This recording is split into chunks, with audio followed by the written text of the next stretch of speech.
ती जेव्हा पूजन करायची तेव्हा ती तप करायची, एका पायावर उभा राहून राहायची आणि जोपर्यंत तिचा पती युद्ध करून परत येत नाही, यशस्वी होऊन येत नाही, तोपर्यंत ती तपाला सोडायची नाही, पाणी सुद्धा प्यायची नाही. एवढी पतिव्रता.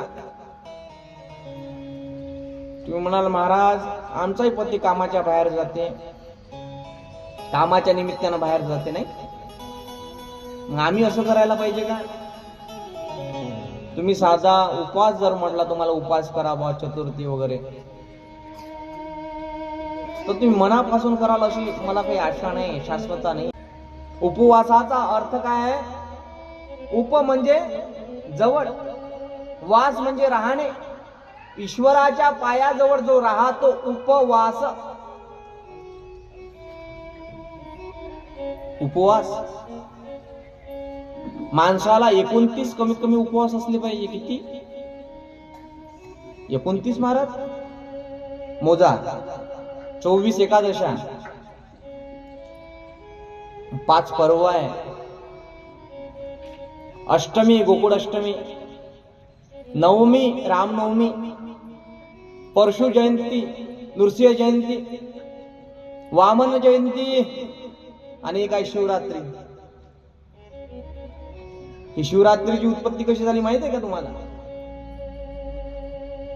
ब्रह्मदेव आणि विष्णू भगवंत यांचं जेव्हा प्रागट्य होतं तेव्हा यांच्यामध्ये अहंकाराच्या भावनेनं कोण मोठा आहे याच्यामध्ये वाद लागतो, भांडणं होतात. आणि भांडणं झाल्याबरोबर शिव भगवंत विजय स्तंभामध्ये अग्निस्तंभामध्ये प्रस्थापित होतात यांचं भांडण मिटवण्याकरिता.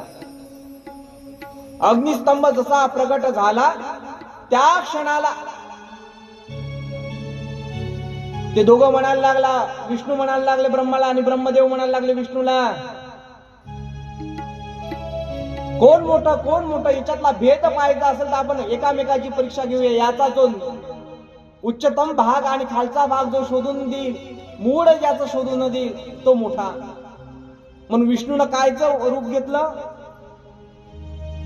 वराहाचं रूप घेतलं आणि साक्षात ब्रह्मदेव हे हंस झाले आणि निघाले पाहायला. हंस वर पाहायला गेले आणि विष्णू भगवंत खाली पाताळामध्ये, अतल वितल पाताळ याच्यामध्ये गेले, जडास्थळापर्यंत पोहोचले, पण अंत काही भेटला नाही. ब्रह्मदेव वर जात होते.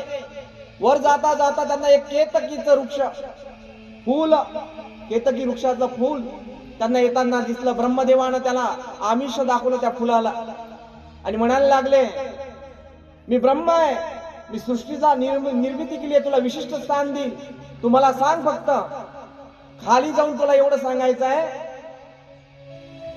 की ब्रह्मदेवानं याचं अतिउत्तम स्थान शोधलं.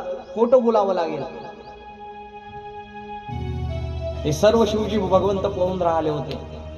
एकीकडे विष्णू भगवंताला काही निरोप भेटला नाही, ठाव लागला नाही, अंत कळला नाही, त्यामुळे ते नाराज होऊन वर यायला लागले. इकडे केतकीला ब्रह्मदेवानं आमिष दाखवलं, तुला फुलांचा राजा मी बनवेल, देवपूजेमुळे मध्ये तुला अतिउत्तम स्थान मी देईल, आमिष दाखवलं.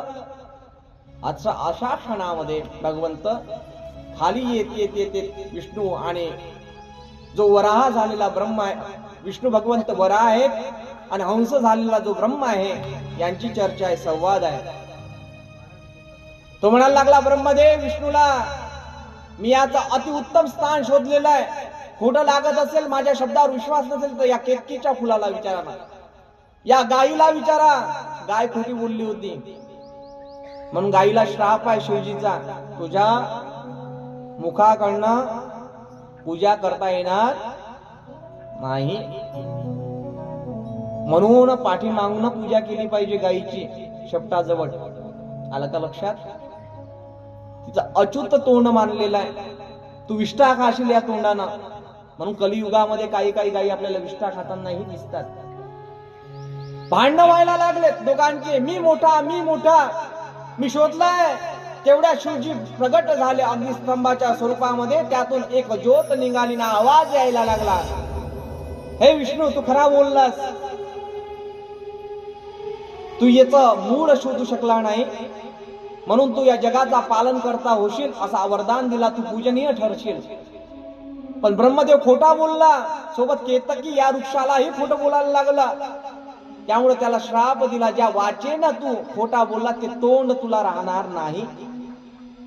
आणि केतकी वृक्ष किंवा फूल आमच्या पूजेमध्ये सहभागी होणार.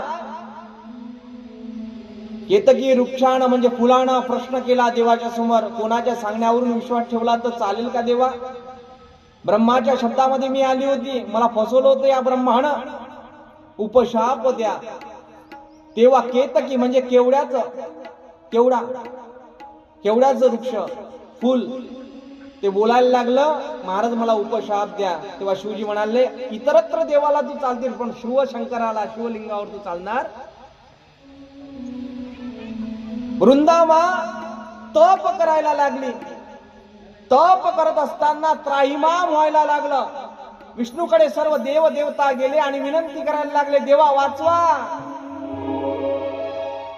त्राहिमाम होतो या जलंधरानं आम्हाला त्रस्त केलेला आहे. पती धर्माचं पावित्र सांगून राहिलो. पतीची सेवा केल्यानं काय फळ होते? दत्तात्रय प्रभूची तुम्ही कथा ऐकली असेल. मानुसया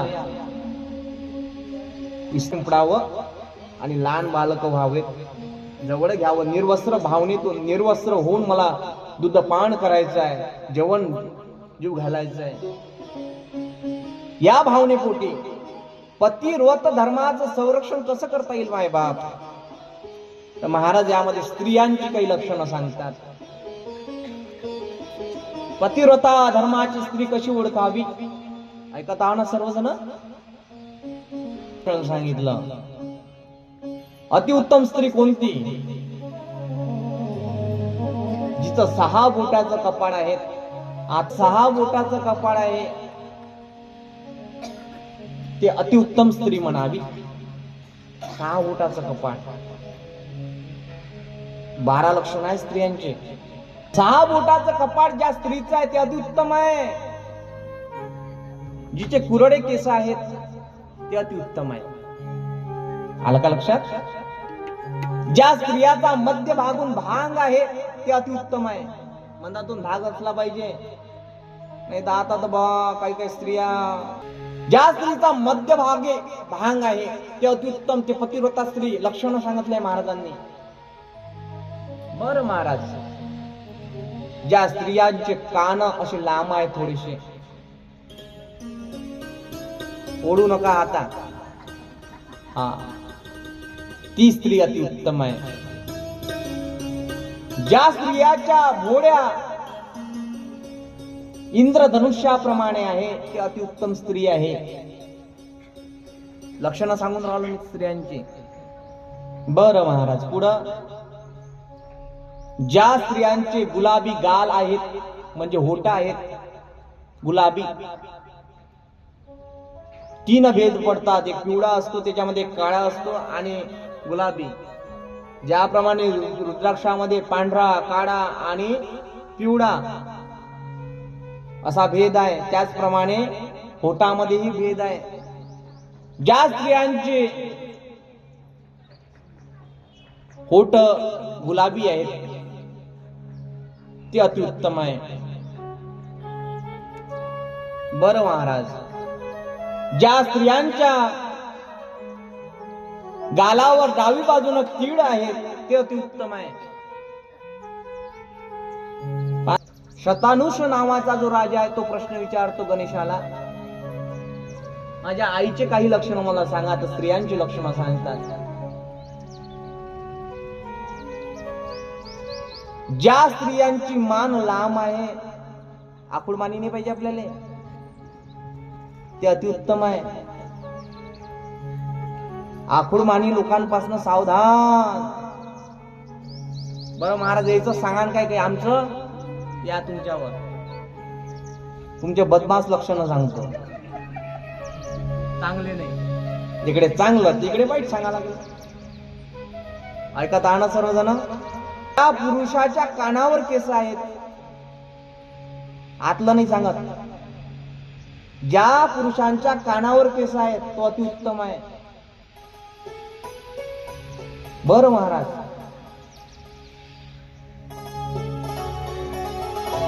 ज्या पुरुषाच्या डोळ्याच्या खाली वलयने काळे काळे चट्टे असतात ना काही काही पुरुषांच्या, तो अतिउत्तम आहे.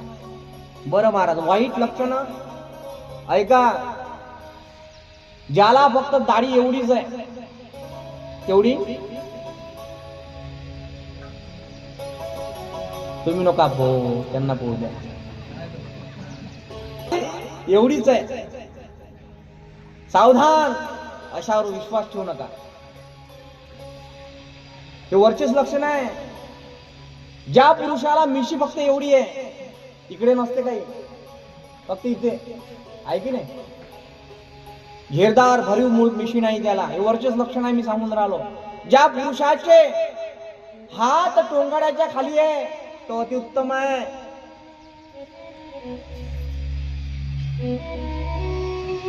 ज्या पुरुषाचं अंगुठ्याचं म्हणजे पायाच्या अंगुठ्याच्या बाजूचं जे बोट आहे, ज्याला मध्यमा असं म्हणतो आपण, मध्यमा बोट, ते लांब आहे, त्याची पत्नी त्याला सेवा करणारी मिळेल असं ते दर्शवतं. जुने लोक काही मूर्ख होते काय, पाय पाहायचे, स्त्रियांचे पाय पाहत होते, ते खोल पायाचे आहे, पौचातीचा खोल आहे की सपाट पाय आहे, पाहायचे ते लोक. जिच्या पायाला गड्डा आहे, गड्डा समजते ना, ज्या स्त्रीच्या पायाला गड्डा आहे ते अतिउत्तम स्त्री आहे. ज्या स्त्रियांचं बोट अंगुठ्यापेक्षा खाली आहे, मागे, हा अंगुठा आणि हे बोट असं आहे थोडस, तिचा पती धर्म चांगला होईल असं ते दर्शवतं. सर्व लक्षणाने भरलेली ती पार्वती आई महादेवानं म्हणावं की चला कुठे, पंढरीच्या वारीला. घेतलं सोबत. महादेव आहे, नंदी आहे, गणपती आहे, मा पार्वती आहे, निघाले. मी कशावर बोलून राहिलो, नंदीवर. मुद्दा लक्षात ठेवा, मुद्दा सोडून बोलणार नाही. आणि निघाल्यानंतर पोचले पंढरपुरात. त्या गर्दीच्या याच्यामध्ये प्रदक्षिणा चालू होते, थक गर्दी होती दिंडी. आणि या दिंडीमध्ये तो नंदी आहे दबायला लागला. तो म्हणे महादेवा थांबा, श्वास घ्यायला जागा नाही येऊन राहिली, थांबतो कुठं तरी. तर महादेवानं त्याला स्थान दाखवावं. तांबड्या मारुतीच्या समोर अजूनही नंदी बसलेला आहे पंढरपुरात, एकमेव नंदी आहे बसलेला आहे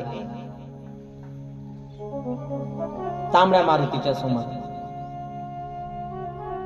बर महाराज, आणि त्यानंतर मा पार्वतीला सोबत आहे, गणपती बाप्पा. पार्वती म्हणे आता मी दमली, काय संतांची मांडी आडी आहे, काय गर्दी आहे, चिंगडा चिंगड होऊन राहिली. म्हणून साक्षात पश्चिम द्वारानिशी मा अन्नपूर्णेचं स्थान आहे, ते म्हणजे पार्वती आई आहे. गणपती म्हणे बाबा आतापर्यंत मी आईच्या कडेवर होतो, आता तुम्ही घ्या. तो म्हणे माझंच तर माझे जण सांभाळणं होत नाही, तुझं पोट पाहिलं, एवढं मोठं कान पाहिले सुपासारखे, जमणार नाही. म्हणून गणपती बाप्पाला